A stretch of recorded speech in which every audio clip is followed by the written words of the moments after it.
Buenas tardes a todos y bienvenidos a una nueva tertulia gastronómica. En estas fechas, donde al concurso de agrupaciones del Gran Teatro Falla le quedan escasos días para llegar al colofón con la gran final y pasar a vivir el carnaval en las calles de la ciudad, no había una exposición más adecuada que la que tenemos en el día de hoy: tradiciones y evolución de las comidas de carnaval. Y nos complace especialmente que sea nuestro querido y admirado Manuel Ruiz Torres el que nos vaya descubriendo qué hay debajo de cada montón de papelillos, detrás de cada antifaz, o qué hallazgo encontraremos al levantar el gran ovillo de serpentinas multicolores.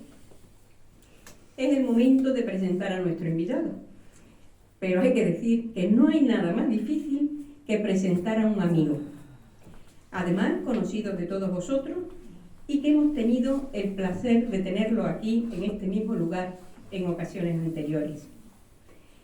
Somos testigos de cómo Manuel, con pericia, cuenta la historia de una receta, de alimentos o de acontecimientos culinarios. Es decir, él indaga sobre el origen, investiga cómo se desarrolla en el tiempo hasta llegar al momento donde interesa situarse.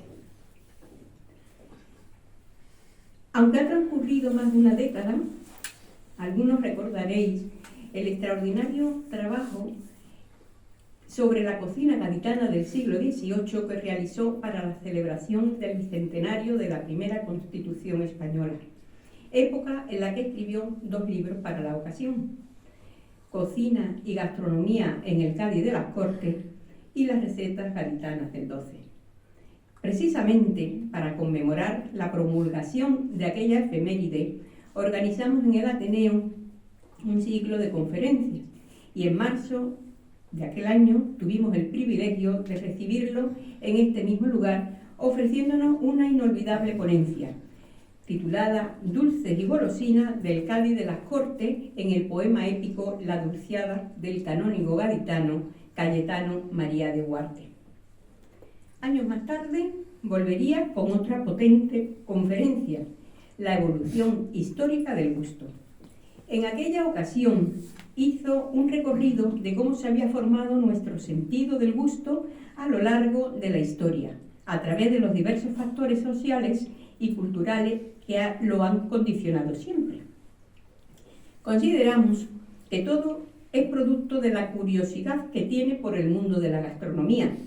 Le encanta desplazarse a países exóticos, comparar, preguntar e intenta traerse todos los conocimientos posibles, pero también de cualquier pueblecito de allá o de acá, donde cualquier alimento, cualquier platillo, le va a dar una pista del movimiento que ha supuesto en la historia, o bien de las similitudes que puede encontrar con elaboraciones cercanas. Él tiene una mente abierta, le gusta explorar, ampliar información, ordenar conocimientos y reunir resultados de interés.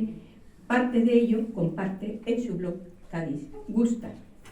Y después de tanto leer, de moverse por el mundo, de escuchar versiones de la gente, de amigos o desconocidos, dio luz a una de las obras más excelentes que se han escrito sobre la gastronomía de nuestra tierra, La cocina histórica gaditana, de Ediciones Maggi.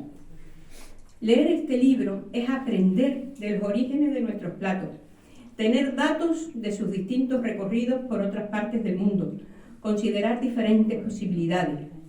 Es apasionante descubrir a través de su mirada cómo las panizas de toda la vida tengan su origen en una elemental receta neolítica que creció con griegos y romanos, o que revele como un momento mágico cuando él apreció en el yacimiento gaditano de la casa del obispo unas conchas de caracoles y unos huesos de conejo, restos de un antiquísimo guiso de Gade en época romana. Esta misma combinación de alimentos que sigue presente en la paella original o en recetas catalanas y aragonesas. Por estas y por muchísimas reseñas más, es muy recomendable leer tan sustancioso libro. Repasar los libros de Manuel es enriquecedor, pero también disfrutar con sus interesantes artículos publicados en la prensa escrita o digital. Hace poco estuve curioseándote y me encontré que sus archivos superan los 1.200 publicaciones solo en artículos. No se pierdan el que ha dedicado al pan o turrón de Cádiz, un artículo delicioso publicado en los periódicos de Grupo Yolí o en la prestigiosa web nacional Directo al Paladar. Y es que a Manuel Ruiz Torres hay que seguirlo, haga lo que haga, conferencias, mesas redondas, programas televisivos, radiofónicos o cualquier foro donde lo requiere. Jamás deja a nadie indiferente, porque Manuel ya forma parte de la propia gastronomía gaditana. Habría mucho más que contar sobre su formación académica, los cursos realizados, su experiencia de docente, sus cargos de responsabilidades, participación en asociaciones gastronómicas y de consumos, experiencias como miembro de jurado de distintos premios recibidos. Pero hoy tenemos la suerte de tenerlo aquí con nosotros y hay que aprovechar el tiempo al máximo. Querido Manuel, te expreso en nombre del Ateneo Literario, Artístico y Científico de Cádiz y en el mío propio nuestro agradecimiento por estar en este centro de la cultura gaditana. Esta ya sabes tú que es tu casa y a la que puedes venir cada vez que desees para exponernos temas de gastronomía que también y tanto domina. Es el momento de empezar a conocer y sentir todo lo que nos cuente sobre tradiciones y evolución de las comidas de carnaval. Para hablar de ello, no te hace falta ponerte ningún disfraz, ni careta ni plumero, solo darte como sabes hacerlo, en el estado más puro, con sencillez, generosidad y la maestría que te caracteriza. Adelante, maestro.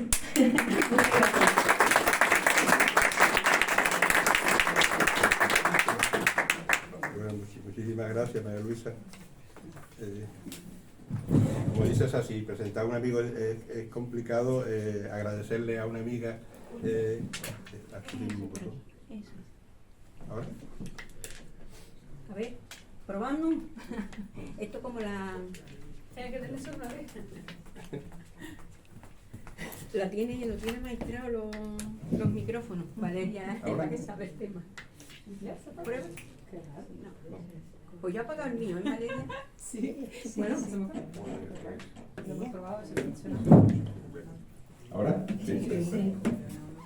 Me voy un poquito más lejos para poder manejarme. Bueno, decía eso, muchísimas gracias. Yo tenía la sensación de que estaba aquí continuamente, o sea que digo, ya estoy otra vez dando allí. Pero después he visto, repasando ese enorme ejercicio de vanidad que es poner el currículum con todos los enlaces y todas las cosas, que no vengo desde el 17, o sea que creo que ya tocaba. Es verdad que yo en el directo, como decía ahora, pierdo mucho, porque no es cierto, o sea que lo paso fatal, llevo 36 años hablando en público, pero me sigue pareciendo un horror, ¿no? Y cada vez estoy más convencido de que estoy ya retirándome, ¿no? de este mundillo. Y entonces, bueno, voy a hablar de algo de carnaval. Es imposible hablar de todo el carnaval, y entonces sí, lo que he ido haciendo es acotar lo que yo quería contar. Por una parte, entonces claro, eso significaba dejar cosas sin tocar. He preferido dejar cosas sin tocar antes que tocarlas muy poco. Entonces no voy a hablar de dulces de carnaval, que probablemente es lo que más se conoce, ¿no? No voy a hablar tampoco del carnaval acotado, el carnaval que ocurre en espacios cerrados, con lo cual dejamos fuera, o si como todo, si alguien tiene algún interés después en el coloquio, pues podemos tocar algo, ¿no? Pero no, vamos a dejar fuera todo lo que los bailes del carnaval y toda la cocina que hay alrededor de los bailes del carnaval. Y prácticamente no voy a hablar del carnaval de Cádiz, ya lo advierto, porque las comidas del carnaval de Cádiz, como general, y eso digamos sería el titular para la charla, pero era menos atractivo, y seguramente muchos de ustedes hubiesen venido, empezar diciendo que no existe una cocina específicamente del carnaval, pues es algo que echa para atrás, pero es verdad que no existe una cocina del carnaval, y entonces no tiene sentido defender una cocina del carnaval de Cádiz encima, ¿no? Pero sí es curioso, porque también lo voy a dejar fuera, lo que son las comidas colectivas, ¿no? O sea, todas las fiestas estas gastronómicas que se organizan no solo en Cádiz, pero las de Cádiz las conocemos mucho. Y eso también, si alguien quiere preguntar qué es lo que pienso de ella, pues lo diría al final, ¿no? Entonces, ¿de qué voy a hablar? Pues bueno, voy a hablar de cómo se ha ido formando una tradición alrededor de esta festividad, y cómo lo que es una cocina que ya adelanto es la cocina de siempre, la cocina popular, la cocina tradicional, que son dos conceptos distintos, pero que también necesitaría una charla, digamos, para diferenciar entre ambos. Han ido de alguna forma escogiendo cada comunidad qué es lo que quiere presentar para celebrar esta fiesta, que es una fiesta de transgresión. Y entonces lo que voy a proponerles es hacer un viaje lo más extenso posible por la geografía española, y ver muestras de lo que se hace, cómo se celebra eso en diferentes sitios, y a partir de ahí yo voy a intentar extraer un patrón y proponer, digamos, qué es lo que creo que pueden ser las comidas de carnaval. Ya digo, o sea, no existe una comida específica, pero sí existe una serie de características que hacen que comidas que habitualmente tomamos en la vida cotidiana se conviertan en comidas festivas. Y esas características, digamos, es lo que voy a intentar extraer a lo largo de los ejemplos que vaya poniendo. He empezado con esa... bueno, lo primero es que yo tenía que cronometrarme esto, porque si no... inicio, como si empezáramos ahora. He empezado con esa imagen preciosa que tienen ustedes ahí, que pertenece al Carnaval de Pecerreyes en Burgos. La máscara está en el Museo Etnográfico de Zamora, y yo ya les recomiendo, o sea, que es una visita imprescindible. Merece la pena ir a Zamora solo para ver ese museo. Ese museo es realmente impresionante. Y si tienen la suerte, pues, de cruzar al otro lado a Braganza, que también tiene un museo etnográfico magnífico. Y he escogido esta máscara en una festividad de la que luego hablaremos, porque hay unos personajes que se dedican, digamos, a defender el orden, que son estos disfrazados, y se disfrazan, digamos, con elementos de la vida rural, con la mayoría, pues bueno, con cabezas de animales, imitando, digamos, los distintos oficios de pastor, de carbonero, o sea, distintos oficios que se hacían en el campo. Y he escogido este precisamente porque reivindica al verdulero, o sea, al hortelano, ¿no? Utilizan elementos, digamos, de la vida cotidiana, y bueno, ahí tienen zanahorias, hoja de col, digamos, son una serie de disfraces con elementos naturales, con los que, digamos, crea un personaje que se va a repetir de este tipo, sobre todo en los carnavales de la parte norte de España, principalmente de Galicia, del Bierzo, y carnavales vascos y navarros, ¿no? Y he querido empezar precisamente con ese personaje así pagano, para recordar, digamos, que el carnaval tiene una tradición anterior al cristianismo, que arranca, digamos, desde la misma prehistoria, cuando ya se hace festejos para exaltar y para festejar, digamos, la fertilidad, y para festejar, digamos, la llegada del buen tiempo, lo que es la primavera, ¿no? todos estos festejos, digamos, lo podemos encontrar en muchas civilizaciones anteriores, pero yo no he querido entrar tampoco en ese aspecto, porque una vez que fijado ese origen pagano y ese origen que después lo vamos a ir viendo en los ejemplos, se va a manifestar en muchas otras expresiones, ¿no? de esta festejo. Sí hay que decir que no se puede entender el carnaval sin hablar de su vertiente cristiana, de cómo surge y cómo el cristianismo, digamos, asimila, acumula, cambia, digamos, todas estas tradiciones, y igual que vamos a tener, digamos, una historia lineal donde todas estas aportaciones van a ir sumando. Como he dicho, no existe una comida específica de carnaval, sino que siempre cada comunidad de su cocina popular o su cocina tradicional escoge expresamente lo que va a transgredir la cuaresma que va a seguir a continuación. El carnaval no puede entenderse solo como algo independiente de la cuaresma, es una reacción a la cuaresma. La cuaresma, digamos, marca una serie de obligaciones en el caso de la alimentación. El carnaval no tiene obligaciones, pero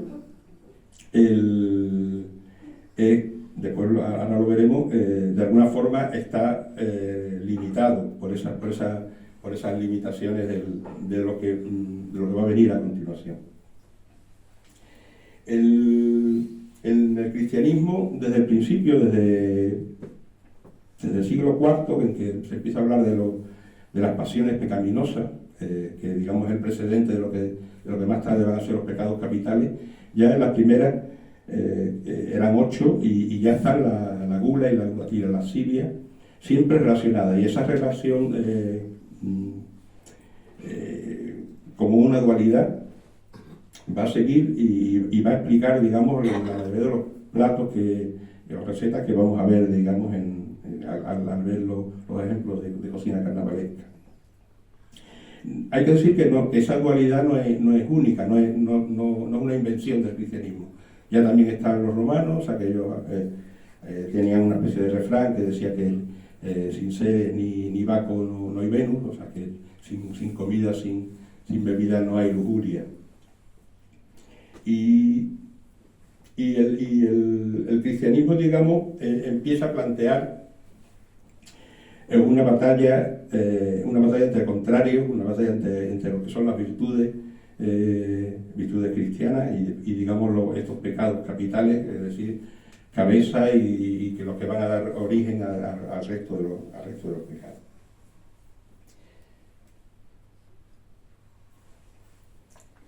He escogido así como muy gráfico ese óleo del Bosco.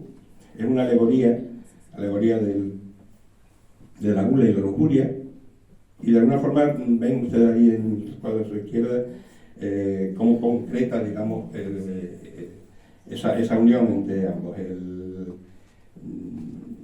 Sí me gusta que se fijen, digamos, en el personaje de arriba, ese hombre gordo, grueso, que está encima de un tonel que algunos identifican como de vino, otros de cerveza, probablemente sea cerveza por la civilización, por el país donde se escribe, donde se pinta, y está rodeado por unos nadadores desnudos.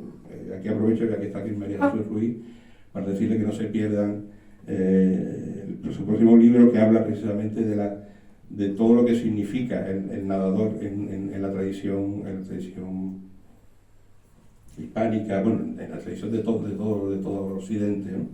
Estos nadadores desnudos, que están, eso es una especie de pantano verdoso, están asaltando ese tonel, ya han conseguido romperlo, está saliendo de ahí, digamos, el vino o la cerveza, y hay uno de los nadadores que se ha perdido porque lleva un plato con un pastel de carne que digamos que le ciega la visión y de alguna forma consigue despistarlo.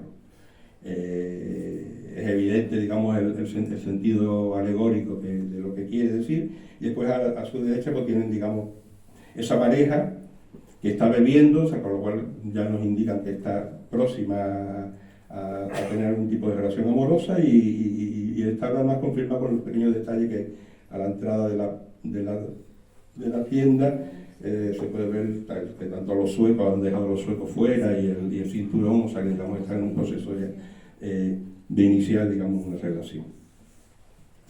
Este tipo de batalla entre virtud y pecado y vicio, digamos, se traslada también a la comida, de forma que hay una contraposición entre lo que se puede comer y lo que no se puede comer. Ahí lo que decía, hay una cita de Caro Baroja, Julio Caro Baroja, que dice que el carnaval reglamenta la gula. Aunque el carnaval no tiene unos alimentos propios, es verdad que el hecho de que en muy pocos días, durante 40 días, no se vayan a poder carne, ni tomar dulce, ni una serie de cosas, está condicionando lo que se va a comer en el carnaval. Porque, digamos, es un tiempo que hay que aprovechar. Me he saltado, digamos, cómo el carnaval ha ido teniendo distintos nombres, son conocidos, bueno, Carnestolenda, Carnaval, pero hay un nombre especialmente curioso en el Carnaval de Baleares, que ellos hablan del Carnestorte en catalán, ellos hablan del Els darrers dies, o sea, los últimos días, esa sensación incluso melodramática, ¿no? de que el tiempo se acaba y que hay que aprovechar el tiempo que tenemos, que es el carnaval, antes de que empiecen las grandes restricciones. Y en ese sentido es en el que habla Julio Caro de que el carnaval está reglamentando la gula, y la reglamenta de tres maneras, según él. Por una parte, elige qué vamos a comer. Lo que comemos, y hay numerosos moralistas que digamos, advierten sobre los pecados de la lujuria y de la gula, y sí advierten especialmente sobre dos. O sea, por una parte, los que encienden el cuerpo, los que engordan el cuerpo y lo encienden, porque es como echar aceite en el fuego, es la imagen de Fray Luis de Granada, y por otro los deleitosos. O sea, por una parte está señalando las carnes, especialmente las más grasas, y por otra está señalando los dulces, ¿no? Son los dos grandes productos que se van a aprovechar al máximo en este periodo de carnaval antes de entrar en el periodo de las restricciones. También lo limita en el sentido de cómo se preparan esos platos. Ya veremos, digamos, a la hora de poner los ejemplos. Y hay una tercera limitación que es muy interesante, que es cómo se pagan esos platos. Y entonces él habla de las cuestaciones. Las cuestaciones es algo que ha desaparecido prácticamente. Bueno, hay muchas cosas que han desaparecido de estos días. Tenían un sentido de fomentar y de crear comunidad. En la fiesta no empieza porque sí, sino que hay alguien que lo organiza. La fiesta la organizan siempre los mozos. Es una fiesta en su origen masculino, los quintos en concreto, y el nombre de quinto, bueno, viene hay un momento a principios del siglo XV en que Juan II, el rey, decide que uno de cada 5 jóvenes de cada ciudad debe entrar en el servicio militar para, digamos, apoyar el ejército y la corona, ¿no? Y desde entonces se queda ese quinto como algo que va a lo largo de la historia. Ya desaparece, el momento que desaparece el servicio obligatorio, pues se sustituyen en la fiesta de los pueblos por, digamos, por los mozos que adquiere la mayoría de edad en ese año. Estos mozos son, digamos, los que organizan la cuestación, son los que van a ir por las casas pidiendo dinero, y piden dinero para comer y para beber, o sea que no están pidiendo dinero para otra cosa, no hay ningún gran proyecto social, ellos piden para comer y beber. Eso se ha perdido desde el momento en que las fiestas del carnaval se han institucionalizado y ahora ya, pues se subvenciona, digamos, entonces ya no son los mozos, sino que es las distintas asociaciones que van a los ayuntamientos o diputación y piden, digamos, la cuestación, ¿no? Pero es curioso porque lo más parecido a la cuestación, lo más parecido, yo creo que es lo mismo, pero una evolución, la tenemos en el Carnaval Ilegal de Cádiz, ¿no? O sea que cuando las ilegales terminan su actuación, ellos pasan un papelillo que le dicen libreto y tal, y entonces piden una cantidad para comer y para beber. O sea, ellos están haciendo exactamente lo mismo que se ha hecho en toda la historia de los carnavales, ¿no? Y este tipo de batalla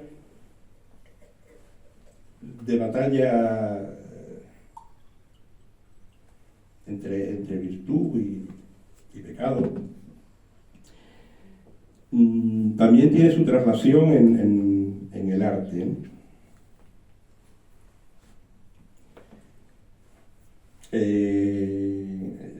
El texto más conocido, que lo he puesto ahí, es el de la Silvestre de Hita, ¿no? La batalla que hubo entre don Carnar y doña Cuaresma. No voy a entrar en él porque sería extendernos mucho, pero bueno, hay otros textos. Hay otro texto que a mí me encanta, que son las églogas del Entruejo de Juan del Encino. Y ahí hay algo interesante, o sea, solamente apuntarlo para que no se nos vaya. Es una obra que se representa en un palacio del duque de Alba al contrario de lo que ocurre en el carnaval popular habitual, que donde, digamos, las clases populares se ríen de las clases poderosas, en este caso, en esa égloga, es las clases poderosas las que se ríen de las clases populares y los ponen como rústicos que quieren imitarlos a ellos cuando ellos no son capaces de comer algo distinto al tocino o la leche de cabra, ¿no? O sea, eso por una parte que es una curiosidad de la que se puede extraer mucho jugo, pero vamos, que ya no saldríamos, porque de alguna forma también ahí está lo que después va a ser el carnaval acotado, el carnaval ya con reglamentos y carnaval que se hace, digamos, de los bailes y el carnaval, digamos, institucional, en el que no entraré, pero sí apunto de que por ahí hay ya un precedente muy antiguo, estamos hablando del siglo XV. Y por otro también en ese texto hay algo también muy interesante que ya aparecen, digamos, las grandes características de lo que van a ser los festejos. Por una parte hay libertad de pensamiento, libertad de expresión absoluta, es una fiesta abierta donde cualquiera que venga de fuera puede conseguir entrar desde fuera, donde el que entra trae algo, aporta algo al grupo. Y sobre todo, donde se transgrede completamente lo que son las normas de comportamiento en la mesa, donde se abalanzan sobre los alimentos, donde se compite a ver quién come más. Y por otra parte hay una reivindicación de la glotonería, ¿no? O sea, y de hablar de las grandes hazañas como un mérito de las grandes hazañas alimenticias. Y eso es muy interesante porque estamos hablando en un momento que es el principio del Renacimiento, donde lo que se está valorando precisamente es todo lo contrario. O sea, vamos a tener buenos modales, vamos a tener una serie de... De todas formas, ya digo, no he querido entrar en esto porque prefiero que sea más gráfico. Y no hay nada más gráfico que ese cuadro de Brueghel el Viejo, ¿no? Es muy conocido. No sé si ustedes sabían, pero para mí ha sido una sorpresa porque yo pensaba que había un único cuadro, pero hay al menos 2 cuadros sobre el mismo modelo. El que tienen ustedes a su izquierda, que es el más conocido, es un cuadro enorme de grandes dimensiones, de unos 60, unos 30 aproximadamente, que tiene más de 200 personajes, muy detallado. Y después el que está a su derecha, bueno, este de la izquierda está en el Museo de Bellas Artes de Viena, y el que está a la derecha, el de la izquierda se pinta en 1559, y el que está a la derecha no he conseguido saber en qué momento lo pinta. Es un cuadro mucho más pequeño de formato, de 50 por 60 aproximadamente, y solamente se centra en lo que es el combate, ¿no? El combate alegórico entre doña Cuaresma y don Carnal. Voy a entrar ahora en detalle en lo que es ese combate, pero así de forma muy general, sí creo que se ve bien, centrándonos, digamos, en el cuadro más conocido, el cuadro grande. Tienen ustedes a la derecha, digamos, la iglesia arriba, hay una organización en diagonales. Está separado, los dos mundos están separados por el pozo, que los dos mundos comparten el agua, evidentemente. A su derecha está la iglesia, está el bien, está las huestes de doña Cuaresma, y a su izquierda, digamos, está el vicio, y está la perdición, y está don Carnal. Entrando en detalle,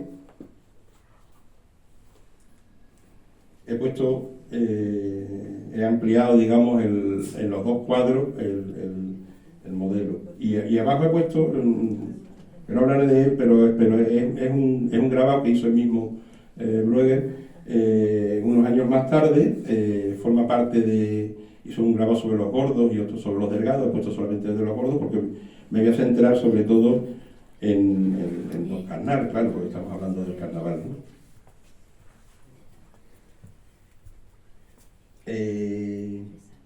Bueno, aquí hay un juego que yo confieso que es una cosa que me apasiona mucho últimamente, que es buscar memoria de recetas y de platos de nuestra alimentación en los cuadros antiguos, ¿no? Digamos, es la memoria gráfica más evidente que tenemos.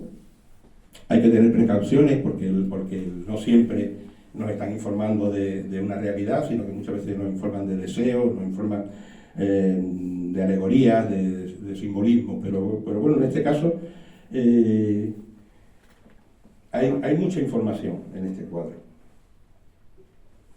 No voy a hacer un destripe completo, pero bueno, a mí me parece fascinante. Por una parte vemos un hombre gordo que está, digamos, encarnando don Carnal. Su antagónica sería la mujer flaca de Cuaresma.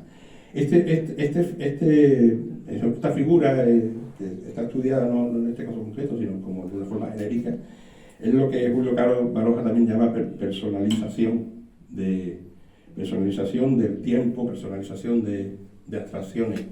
Es conseguir, es plasmar, digamos, en una figura humana lo que es una abstracción. Le pongo otro ejemplo que lo usamos mucho, que cuando acaba el año, el fin de año, siempre se aparece como un señor anciano que está a punto de morirse. El año nuevo aparece como un bebé recién nacido. Eso es una personalización de una abstracción, que es el paso del tiempo. Y esa abstracción también, esa personalización se puede hacer también en el caso de lo que es un paso del tiempo. Al fin y al cabo, el paso del carnaval a la Cuaresma es una transición temporal. Y en esa personalización, el don Carnal siempre es un señor grueso, redondo, y en cambio doña Cuaresma siempre es flaca, enjuta. Aquí podemos ver ese don Carnal, que tiene en ambos casos maneja un espeto como arma. En el espeto vemos una cabeza de cerdo, un pollo asado, es decir, un gallo joven. Lo que digo será algo importante para lo que, y una especie de longaniza o así. En el más trabajado, digamos, el cuadro grande, en el barril, él está sentado a horcajada sobre un barril de vino, probablemente de cerveza, más bien. El personaje muy probablemente sea un carnicero, porque en el cinto lleva, digamos, un juego de cuchillos de carnicería. En el cuadro más conocido lleva encima un pastel de carne. En el barril vemos también con una chuleta que está clavada, ¿no? Y detrás en el cortejo, pues bueno, pues hay quien lleva dulces en la cabeza. Vemos son músicos, todos están disfrazados, es decir, están predispuestos, digamos, a transgredir. Los últimos personajes vemos que alguien lleva una especie de collar de huevos, y después hay un niño pequeño que lleva una corona de lo que era el roscón de Reyes, como un cesto, y al cinto lleva algo que parece también como una longaniza.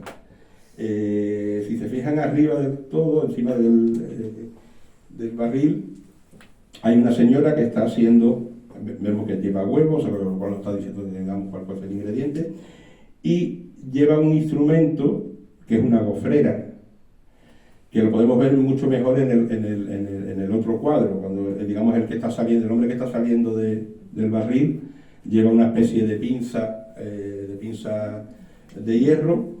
Eso se hacía y si observan, digamos, es la misma, hay un cuenco con esa masa, que es la misma que está la señora arriba con su misma masa, una masa de gofre, es decir, un dulce también. Esa masa se mete, digamos, en la pinza y después se pone al fuego. Uno de los personajes que están detrás, bueno, pues lleva también un asador de carne, en fin, digamos, estamos viendo una serie de elementos que nos están reafirmando la vinculación de lo que la Iglesia consideraba alimentos más peligrosos, tanto las carnes como los dulces. El cuadro está pintado en un momento muy especial, porque estamos hablando en plena reforma luterana, o sea que, digamos, es un cuadro lleno de alegorías, y que él solo, si hubiera alguien que conozca mejor que yo, digamos, todos los significados que hay en este cuadro, pues sería un disfrute, ¿no?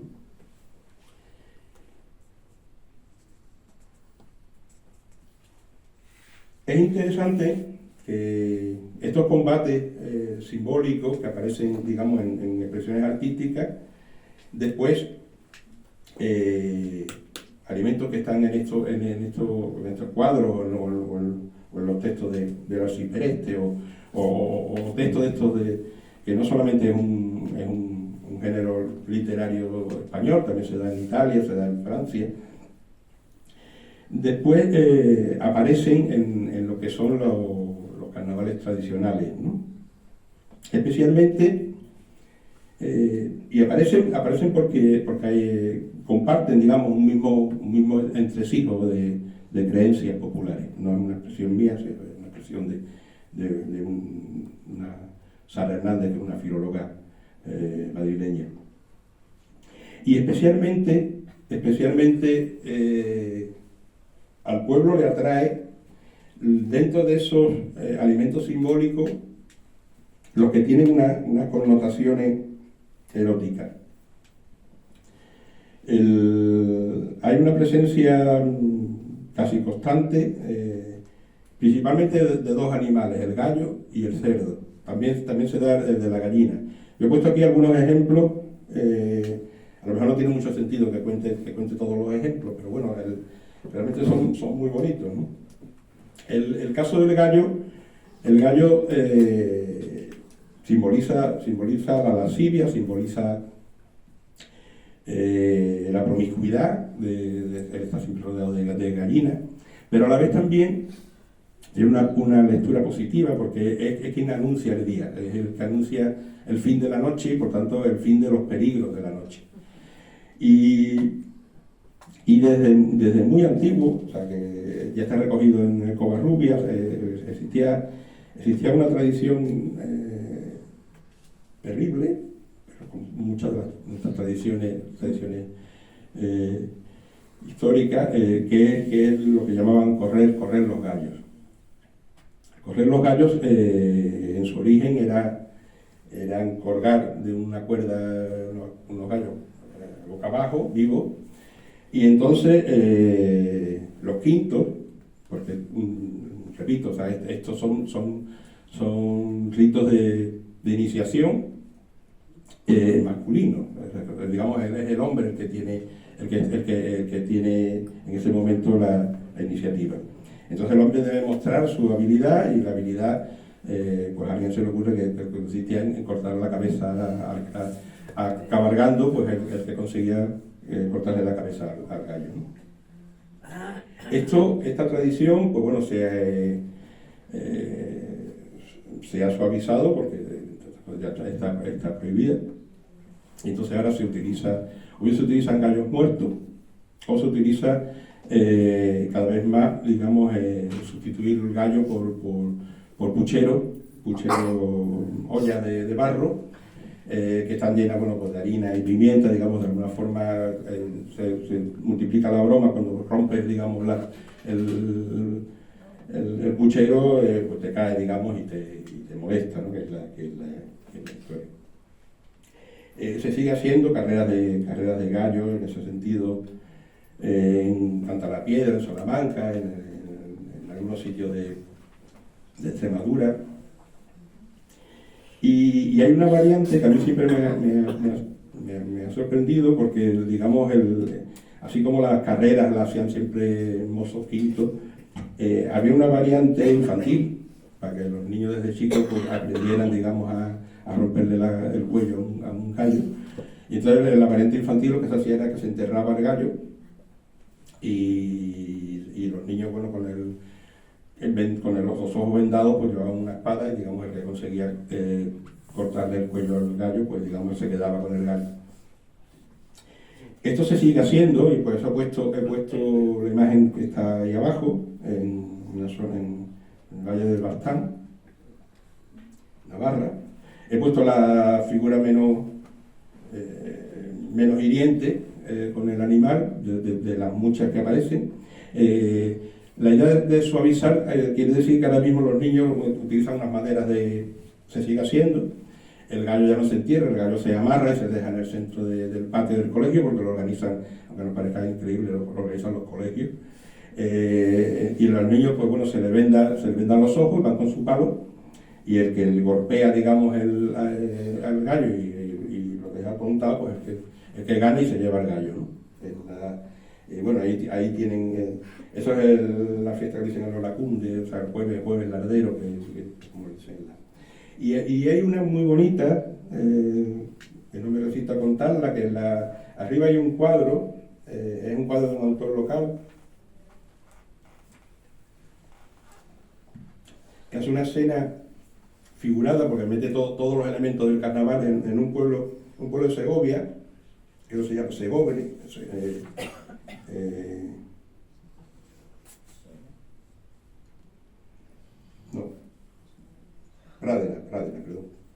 Pradera. Y ahí tienen, bueno, si se fijan, están los gallos también por ahí arriba, colgando, está el mozo dispuesto a lanzar, está en primer plano el entierro de la sardina, y hay una cosa muy curiosa que está después detallada abajo, que es lo que llaman la torá. La torá porque eso se sigue haciendo, es como una caja, hacen un armazón de madera y le ponen, digamos, como una cabeza que imita una vaca, y entonces los mozos se dedican a pillar a la moza del pueblo. Y bueno, o sea, esa variante más o menos salvaje de forma de relacionarse la masculinidad con las mujeres en los pueblos, pues bueno, tiene variantes en otros, pues lo que se hace es intentar tiznarla, o sea que hay una serie de persecuciones. Nosotros ya lo hemos suavizado mucho con los papelillos y como más civilizado, ¿no? Todas estas, no voy a entrar en más detalles de lo que es la parte antropológica, pero cada fiesta, digamos, tiene asociada una serie de comidas, ¿no? O bien en el caso del gallo, de comerse el gallo, o en el caso del pueblo este segoviano, pues bueno, lo que hacen es que hacen como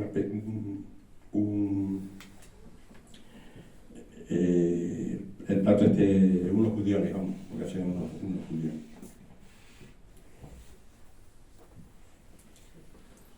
Y aquí sí salgo ya, digamos, a lo que es la comida. Vamos de tiempo.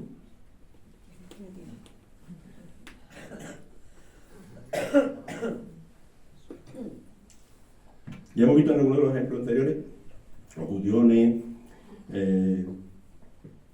no he dicho otros, bueno, en Gistaín, por ejemplo, es un rito también que es muy interesante porque son los mozos, digamos, invitan a las chicas a un baile y después hay una comida donde las chicas, mientras ellos se van al campo a trabajar, pues las chicas preparan la comida y después ellos vienen por la noche y comen, ¿no? Pero es curioso porque está muy reglado lo que tiene que entrar en esa comida. Y en esa comida, estoy hablando de Gistaín, que es un pueblo de Navarra, creo que es.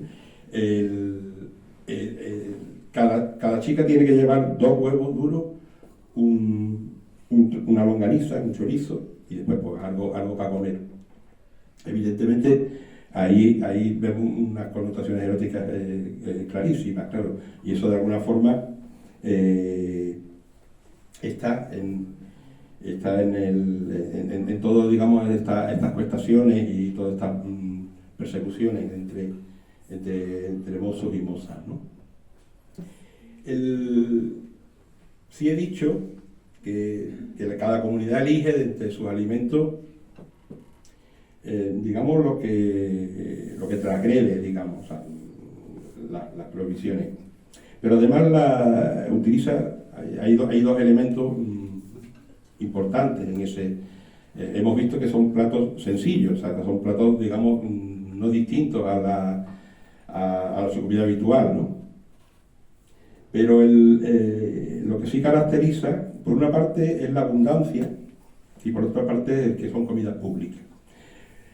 Lo de la abundancia, en este juego de contrario, hay una reivindicación del despilfarro. Lo contrario al hambre es la cultura del despilfarro. Y aquí como excepción, digamos, las clases populares, digamos, vencen su miedo al hambre en ese rito, digamos, que de alguna forma es un rito propiciatorio porque se despilfarra con la voluntad de tener más en el futuro. Y es un rito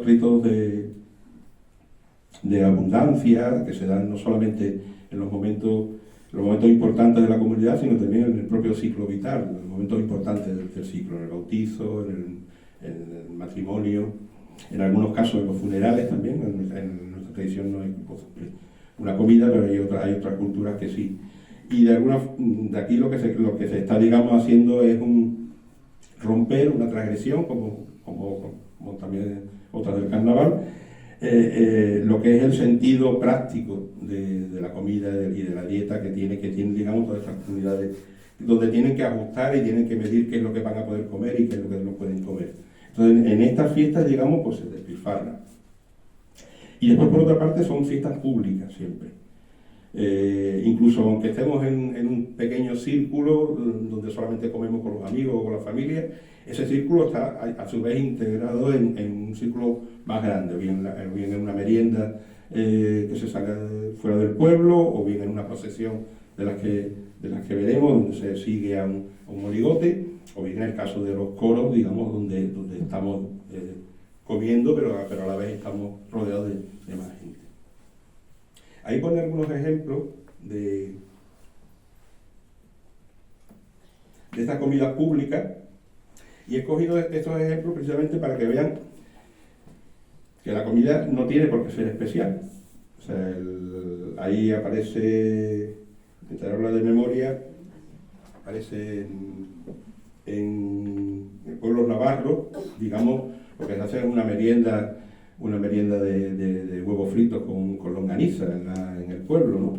En Gádor, en Almería, lo que se hace se lleva cornazos a un descampado, ¿no? Cornazos rellenos son, digamos, masa de pan relleno de chorizo o de embutidos, ¿no? En otros sitios, en Malpartida de Cáceres, que tienen ahí la foto de los tres chicos estos, lo que se hacen es la piedad de la patatera. He puesto esa foto para apuntar también algo curioso. La fiesta de la patatera, digamos, es un embutido muy modesto que se hace con grasa de cerdo y patata cocida y pimentón. Entonces los mozos hacían una petición por el pueblo y lo que daban la familia, digamos, era la patatera. Esto se prohibió, como muchos de los festejos, se prohibió con el franquismo, y después se recuperan alrededor del 1980, la década de los 80 al principio, donde hay un boom que reinterpreta o abiertamente inventa, digamos, tradiciones. Y he puesto esa foto porque precisamente esos son unos mozos de esa foto de 1980, ya cuando se reinicia, digamos, la tradición, donde los mozos mezclan cosas, y se disfrazan de mujer. En la tradición, evidentemente, era un rito de masculinidad, o sea, no iban disfrazados de mujer, iban al contrario, digamos, ellos eran los machotes que iban pidiendo por los pueblos, por el pueblo, por partida. Pero bueno, ahí se mezcla lo que es la transgresión en otros carnavales, que es muy normal que se intercambien, digamos, los sexos en los disfraces, y de ahí de alguna forma se ha cambiado, en este caso completamente, lo que es la tradición. Por eso he querido poner esa foto, que parece muy antigua, pero es del 80, o sea que yo ya no era ni joven siquiera, o sea que era del 80. Y bueno, ahí hay otro sitio también muy sencillo, en Aragón, pues hacen bocadillos de salchichas al vino. O sea, una cosa tan tonta, pero bueno, esas salchichas están en el recetario de Altamira en mitad del 18, o sea, que son, digamos, mucha tradición. Y ahí también hay otra,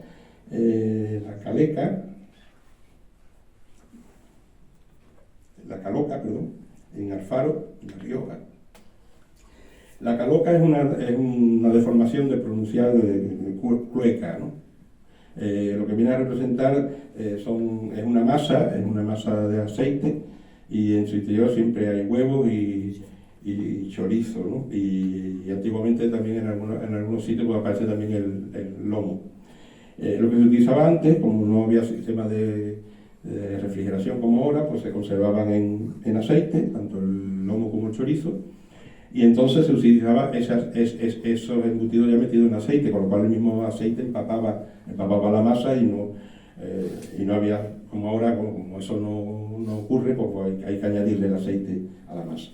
Hay que decir también, y lo he puesto como ejemplo, de que no son platos específicamente del carnaval. Los platos después se utilizan en romerías, en otro tipo de fiestas. De hecho, la caloca, en el mismo sitio en Alfaro, se toma el domingo de resurrección, digamos, donde se libera todo, digamos, todas las prohibiciones de la Cuaresma, y también en el lunes de Pascua, que en muchas comunidades pues, es festivo. Y bueno, ahí tienen también la butifarra de ou, por poner algo catalán, que también se toma o bien sola o con pan con tomate. Lo que sí me interesa que vean es que estamos hablando de platos repito, muy, muy sencillo. Digamos, es el escenario, es la voluntad claro, no tomarte una, sino tomarte 100 si puedes, lo que hace que estos platos se conviertan en carnavalescos.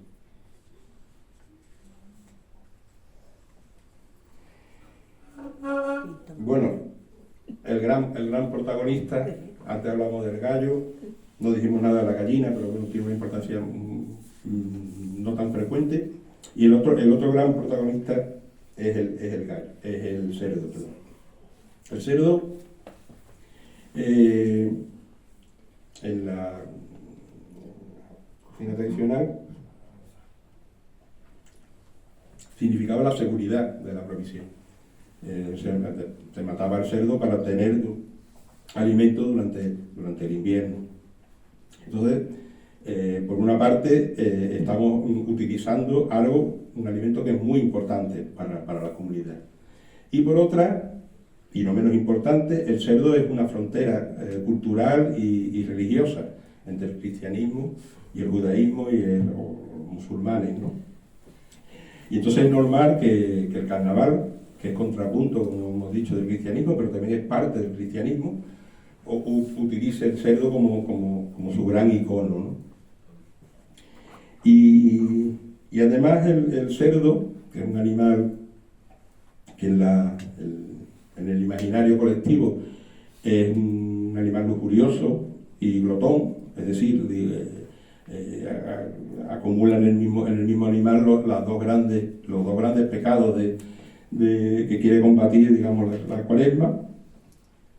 Pues es una razón de más para que, digamos, adquiera el protagonismo absoluto en todos estos platos.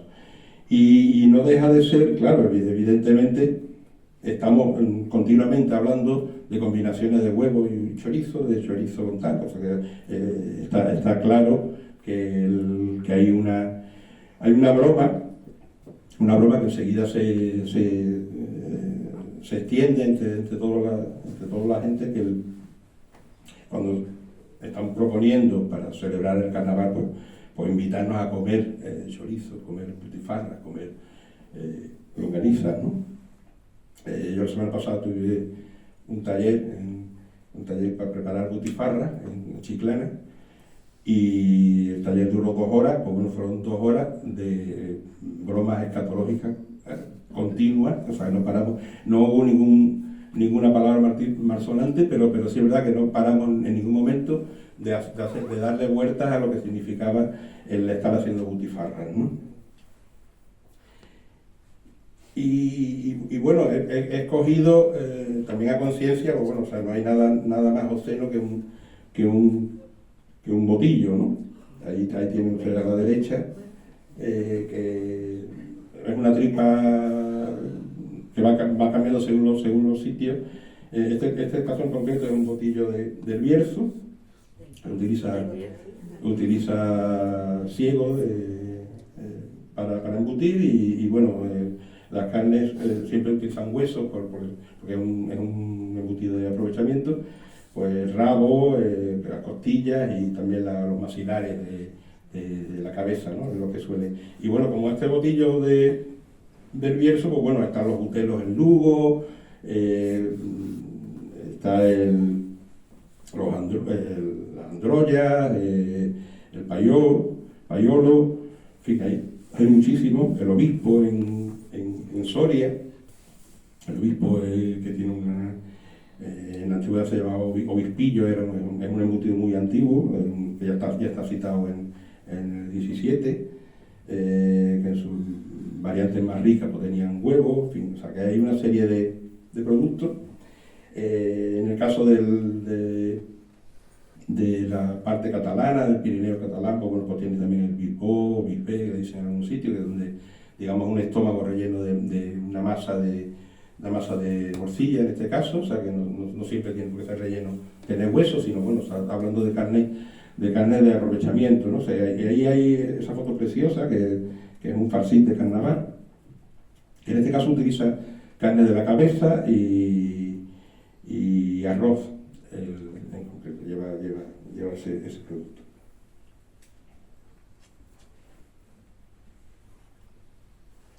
Antes hablábamos de la personalización de una abstracción, cuando lo que es representación del carnaval, de un carnal, de Doña Cuaresma. Julio Caro Baroja habla también de diferencia entre la personación, que digamos es ponerle una imagen humana, antropomórfica, a una abstracción, de la personificación. La personificación le da rasgos humanos de alguien que existe o que existió, o alguien imaginario, a productos o a ingredientes, en fin, en este caso, con los chorizos se produce un interesante fenómeno de personificación de ese ingrediente. Hay otros ejemplos, antes puesto, bueno, en Galicia hay unos chorizos que son los Pedro Pérez, creo que se llaman. Los Pedro Pérez es un producto rico, o sea que no solamente lleva relleno de carne, sino que también lleva bizcocho, lleva piñones, lleva una combinación especialmente sabrosa. Están también los Perolo, que le dicen que son, en este caso, el intestino ciego, pero relleno con carne y cebolla.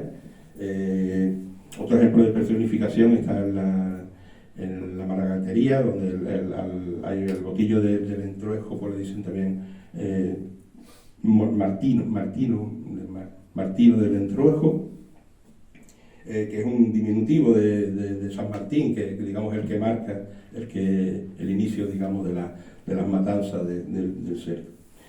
Pero todos estos embutidos personificados tienen su origen en una serie de personajes que aparecen en canciones y en comedias del barroco. Eso que aparecen distintos Perolo, siempre son personajes con una enorme capacidad sexual y además una gran capacidad reproductiva. Desde el Pero Pando, el primero que aparece en canciones, que dice que tuvo 6.000 hijos, ¿no? Para que lo imagine, Pero Pando.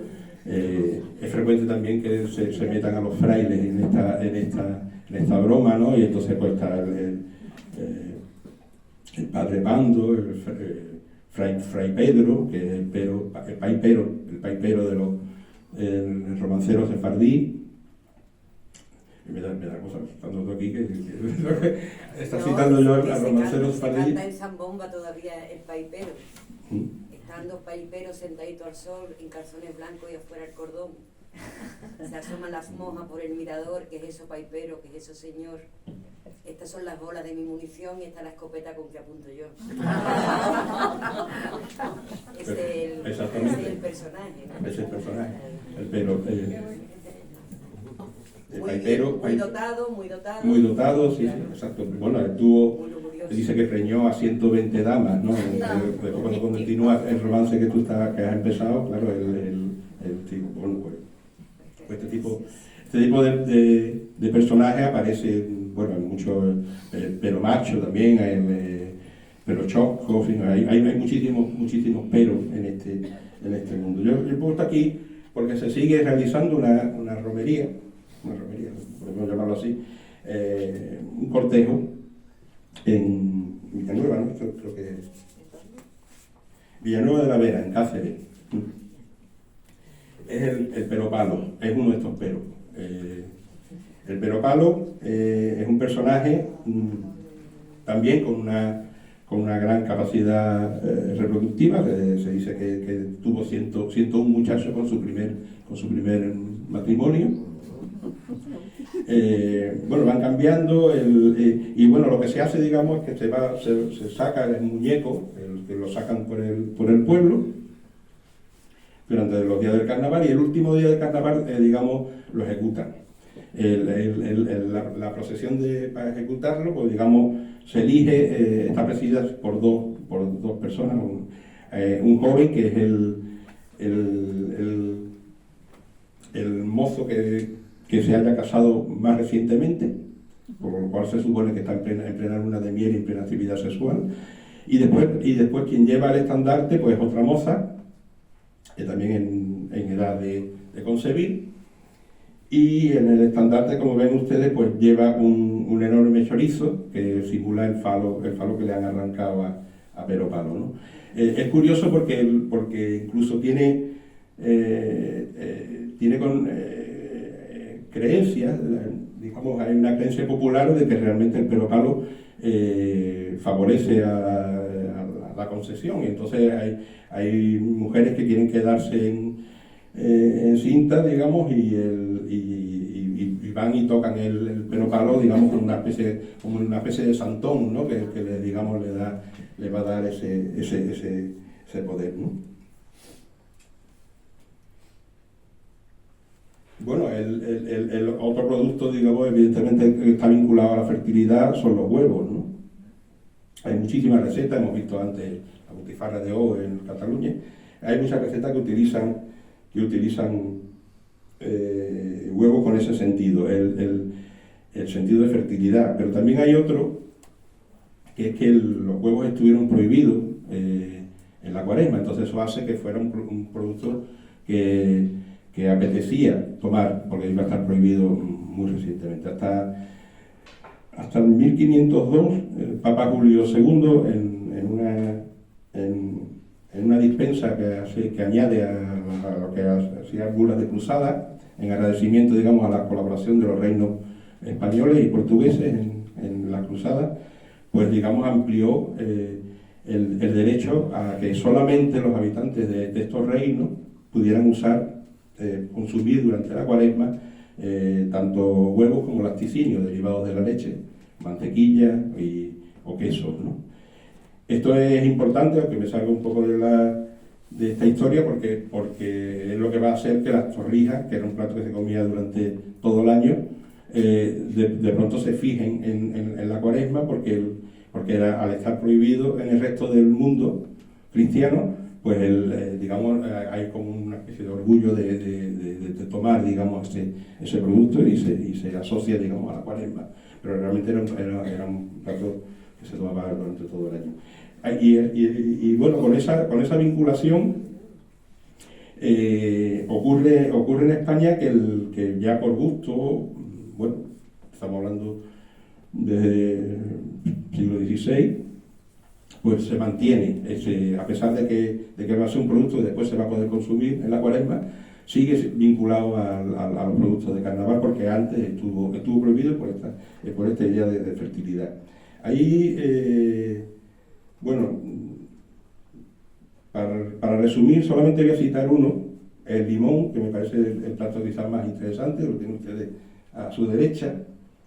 El limón es una ensalada que se toma en la provincia de Salamanca, ahora mismo, y con dos variantes. La variante de arriba tiene huevos duros, es una ensalada de limón, de naranja y de chorizo. Y la variante de abajo, que se toma, digamos, en la Sierra de Francia, también en la misma provincia de Salamanca, utiliza huevos fritos. Es una receta interesantísima porque, como todas las recetas que utilizan cítricos en platos salados, tiene un origen judío. Y eso también nos está contando la historia de cuando se persigue, digamos, a los judíos, que estos se trasladan, judíos conversos incluso, se trasladan a un sitio fronterizo donde tuviesen rápidos escapes, en el caso de Portugal, si se recrudecían, digamos, las persecuciones. Aquí hay un intento real o fingido de contemporizar con la Inquisición, y entonces se introduce el chorizo en lo que era su plato, su ensalada normal, que ya digo, llevaría naranja y huevo solo. Y bueno, después también tienen ahí, no voy a entrar en mucho más detalle, un embutido de huevo que se hace, digamos, en la provincia de Córdoba, Málaga y Granada, y como ese embutido, en este caso es un embutido de pavo y pollo, pues después se incorpora a guiso, en el caso de Hinojosa del Duque en Córdoba, en un guiso potente, en un cocido potente, digamos, como el elemento que lo distingue en carnaval.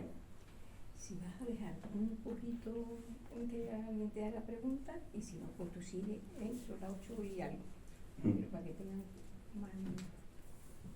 Bueno, solamente... Tú eliges, a mí me da lo mismo porque todo el mundo está muy interesado en lo que le estás contando.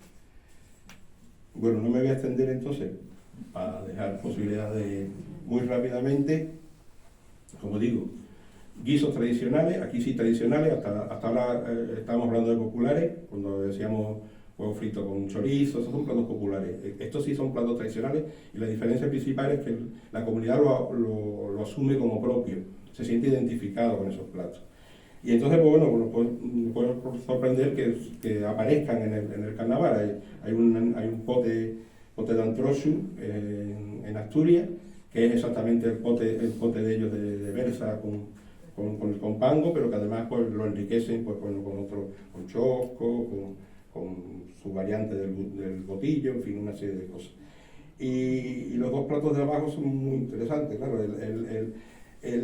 pero bueno, sobre todo voy a citar de abajo, que es una sopa de antruejo, que esta se da en un pueblo de Badajoz,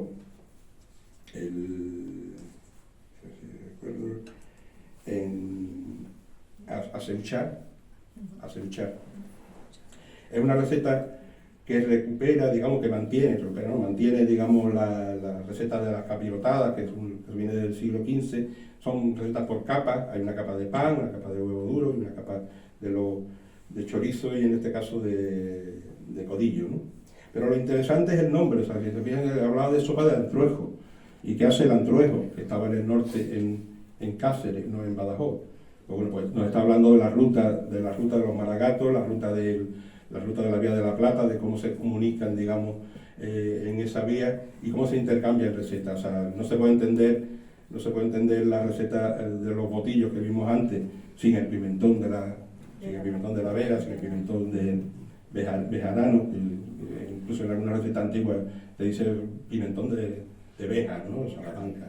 Y tampoco, pues claro, porque hay un intercambio de ida y vuelta y ahí se queda el nombre de Antruejo, que es un nombre que aparece sobre todo en la zona del Bierzo, del Maragato. Y termino, bueno, casi termino, porque después me gustaría tener algunas conclusiones. Hay muchos platos, digamos, donde se aparece lo dulce, de mezcla lo dulce con lo salado. No hemos tocado nada de los platos dulces, son muy importantes la dulcería en el carnaval. Pero como platos antiguos, porque son platos que bueno, arrancan de edad medieval, ¿no? Pues ahí tenemos algunos,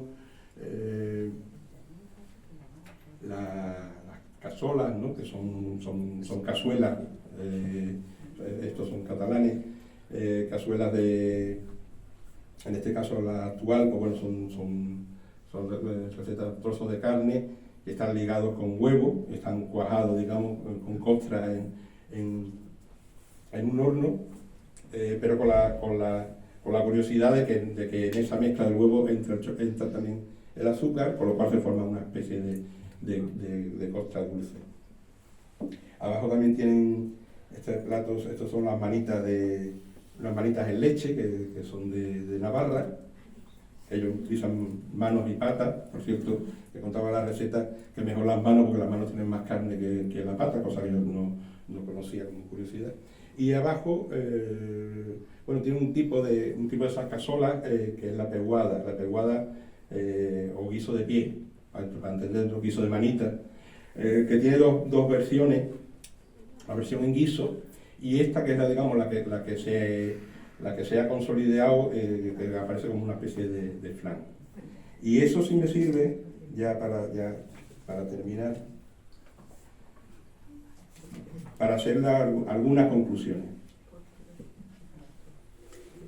Hemos visto, bueno, o sea, que se puede usar cualquier tipo de plato, La comunidad elige entre sus platos los que ellos creen que trasgreden más, digamos, las prohibiciones de lo que después va a ser la Cuaresma. La comida siempre es abundante, la comida siempre es pública. Se come fuera de casa, normalmente, salvo la excepción a lo mejor por el clima de las aldeas gallegas, donde ellos toman filloas en la lareira, pero en cualquier caso es una comunidad que se reúne a cubierto, pero sí en público, ¿no? Normalmente en sitios abiertos y siempre suele ser en movimiento. Eso es importante porque los platos que se eligen son platos que, claro, no pueden ser cardosos, tienen que ser platos que se puedan mover, que se puedan desplazar, que se conserven bien. Hemos visto bocadillos de butifarra, hemos visto hornazos, distintos platos, incluso este último que hemos visto, que por eso triunfa, en un formato no como guiso, sino como pudding, digamos, permite, digamos, moverse y desplazarse con él. Y eso sí hago un apéndice. Cuando en Cádiz nos planteamos, digamos, las fiestas gastronómicas, nos estamos olvidando de la enorme fiesta gastronómica que está oculta, que son las fiambreras. Nadie reivindica las fiambreras como la gran fiesta del carnaval de Cádiz, que no se puede entender de otra manera, es por las fiambreras. Y la fiambrera cumple, digamos, todo lo que, y por eso he querido decirlo, cumple todo lo que hemos visto. O sea, puede ser cualquier cosa. Puede ser tortilla, puede ser chorizo, puede ser una papa guiñada. O sea, y realmente esa es la cocina popular del carnaval de Cádiz. No lo que se organiza desde fuera, desde instituciones, sino lo que, digamos, nosotros llevamos. Y es una comida, digamos, que se comparte, o sea, que, digamos, tiene todas estas características que hemos visto. Y después, bueno, Julio Caro Baroja decía que decíamos al principio que el carnaval regulariza la gula. Yo creo que más que regularizar, me parece más interesante el verbo normalizar, que viene a decir, que viene a cubrir también lo que él dice, por supuesto, el sentido que organiza los platos y la forma de comerse y el orden, pero además en su otra sección de convertir en normal la gula. Porque la gran transgresión de la comida de carnaval es que durante ese periodo es natural y es normal comer desmesuradamente, beber, salirse, digamos, de lo que es la norma, habitual. Y bueno, termino con la evolución. Todo lo hablado no existe. Se puede decir que todo ha cambiado hasta el punto de que ya no estamos hablando de cocina de carnaval ni cocina de Cuaresma, por el sentido de que ya no existe la Cuaresma. Las obligaciones de la Cuaresma se han diluido completamente, ya son prácticamente voluntarias, y el que lo hace solamente creo que es el viernes, ya son 2 días, miércoles y viernes, ¿no? El miércoles ceniza. Miércoles ceniza y el todos los viernes hasta el domingo de la hasta el resurrección. Por eso digo, se han reducido muchísimo y bueno, y sobre todo se ha relajado mayoritariamente ese cumplimiento, digamos, ¿no? Entonces ya no tiene sentido el sentido de son los últimos días, vamos a aprovechar para comer, digamos, esto, porque después van a seguir comiéndose. Entonces lo que sí ocurre en todas estas fiestas es que ha cambiado en el sentido, sobre todo como hablaba desde los años 80, ha cambiado el sentido y ahora lo que se busca es más un sentido identitario. Ya no es tanto alimentos prohibidos, sino alimentos que nos representen. Alimentos que la comunidad crea que son constituyentes de su propio sentido como comunidad. Y eso sí explica, digamos, que las grandes fiestas gastronómicas, también las de Cádiz, estén, digamos, defendiendo productos que antes no se concebían como productos productos carnavalescos porque eran pescado, era verdura, era cosa que después se iba a poder comer en la Cuaresma. Las grandes fiestas, bueno, los ostiones, las tortitas de camarones, las panizas, son platos que no eran cuaresmales. O sea, perdona, que no eran carnavalescos, eran cuaresmales. O sea que, sin embargo, ahora sí se identifican porque, digamos, nos reconocemos en esos platos. Y eso ocurre en Cádiz y ocurre, digamos, en todos estos sitios donde la tradición se está reconstruyendo. El carnaval es un ser vivo y eso sí, o sea, es básico para entender, como algo tradicional es algo vivo. Y algo vivo quiere decir que cambia y que asume sus transformaciones y que se adapta, igual que se ha ido adaptando a lo largo del tiempo, cuando se pasó de 120 días de prohibición de la carne a solo 15 en 25 años, a finales del 18, y hubo un cambio enorme que en la mayoría de los sitios significó que se abandonó el consumo de pescado prácticamente durante la Cuaresma y durante el resto del año, porque era un alimento no apreciado, salvo Cádiz, salvo Málaga, pero digamos son excepciones donde se mantuvo ese consumo. Igual que se adaptó en ese momento, se va a adaptar ahora. Yo he leído ya al principio del texto del principio del 19 que advierten del riesgo de que estamos perdiendo las tradiciones, que todo se va a ir al garete porque la modernidad acaba con la tradición. No, la tradición es más fuerte que la modernidad. Y bueno, a partir de ahí, pues, lo que quieran preguntarme.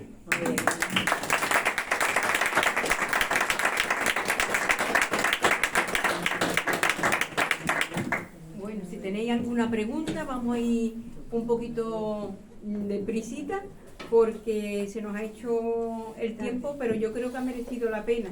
Manuel ha contado, pues bueno, muchísimas cosas que no sabíamos y nos ha dado una lección magistral de lo que es la comida y la evolución del carnaval.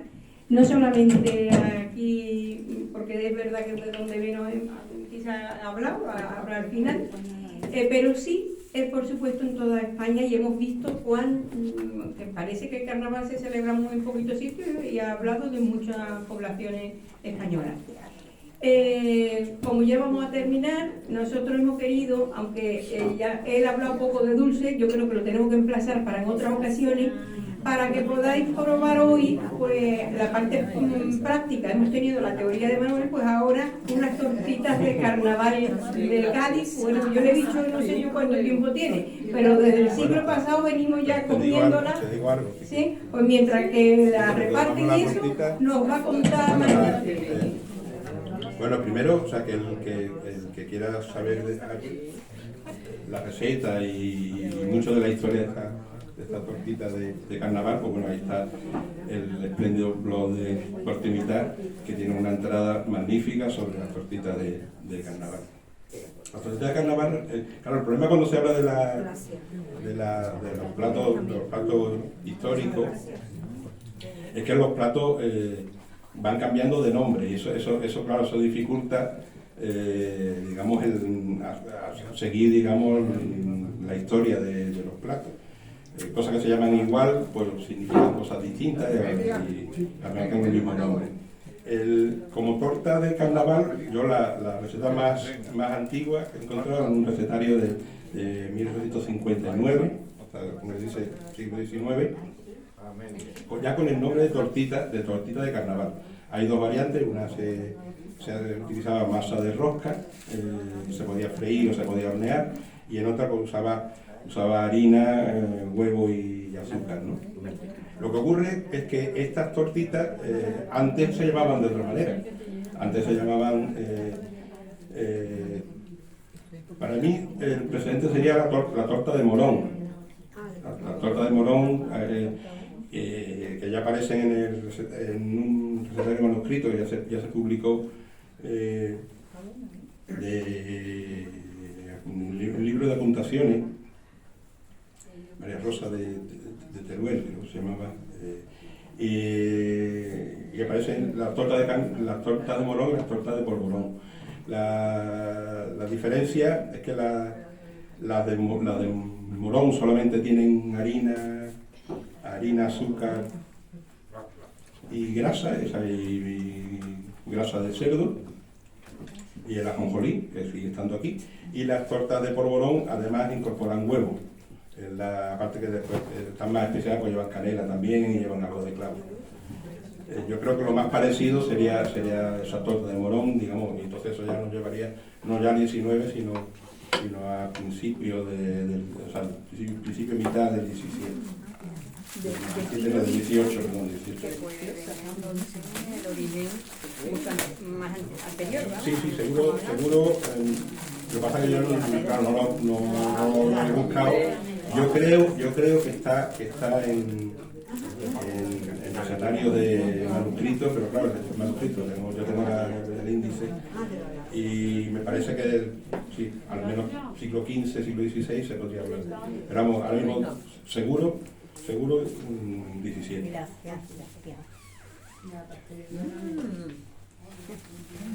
¿Alguna pregunta tenéis? María Rosa Carvillo de Teruel, el nombre de la... Es una señora de Sevilla, que digamos, es un manuscrito, y después yo creo que hace unos 20 años así, no sé, eso se publicó, ya está impreso. O sea, tortas Carvillo. Carvillo, como lo sé. Cuidado, hay que tomar que tenemos agua. Sí. Y yo por eso, nada más que el bocadito, que me lo guardamos. Claro, Porque si no yo me te está dando una servilletita, yo te me la atraganto guardas y enseguida, para el almuerzo que ¿no? tenga algo. Un pañuelito. Bueno, pues yo creo que sí, que si ahora, como ya es la hora de marcharnos, vamos a darle las gracias a Manuel, a decirle que no tarde tanto, que no puede, yo creo que esto tiene que ser el precepto.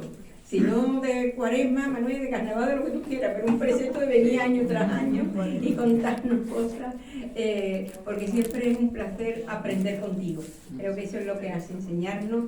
Y bueno, ya te Pero lo vamos a fatal. Manuel tiene que... Sí, a mí me es curioso lo que me cuenta, porque un hombre, como yo digo, con tanto conocimiento, pues él dice que le cuesta trabajo hablarnos y somos amigos, que no tenía. Pero bueno, yo creo que lo ha hecho genial, que hemos aprendido mucho esta tarde y que se merece un gran aplauso.